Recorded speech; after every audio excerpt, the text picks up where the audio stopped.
Hello friends, তো আজকে আমি নিয়ে এসেছি তোমাদের জন্য একটা স্ন্যাক্সের আইটেম। তো এটা কিন্তু পুরোটাই নিরামিষ আর খেতেও খুব টেস্টি, সাথে কিন্তু খুব ঝটফট বানানোও যায়। তো আমার একটুখানি ছানা ছিল বাড়িতে, তো ভাবলাম কি করব, এমনি ছানা তো কেউ খেতে চায় না। যাদের বাড়িতে এরকম আছে তারা কিন্তু এই জিনিসটা করে খাওয়াতে পারো। আর আমার বাড়িতে যেহেতু মাম্মা আছে, সে তো ছানা মুখেই দেবে না। তো ভাবলাম কি করা যায় নষ্ট না করে ছানাটাকে।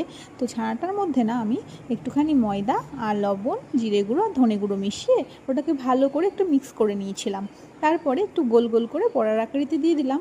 আর তারপরে যে প্যানে তেল গরম করে তেলের মধ্যে ছেড়ে দিলাম, এক পিঠ হয়ে গেলে আবার আর এক পিঠ ভেজে নিলাম লাল লাল করে। তো ব্যাস, আমার এই যে বড়া রেডি। এটা কিন্তু সবাই খুব ভালোভাবে খেয়েও নেবে। তোমরাও কিন্তু বাড়িতে বানিয়ে ফেলতে পারো, খুব ঝটপট একটা স্ন্যাক্স রেসিপি।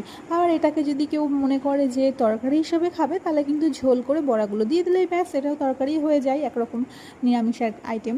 তো কেমন লাগলো তোমরা কিন্তু অবশ্যই কমেন্ট করে জানাবে। টাটা, আজকের মতন।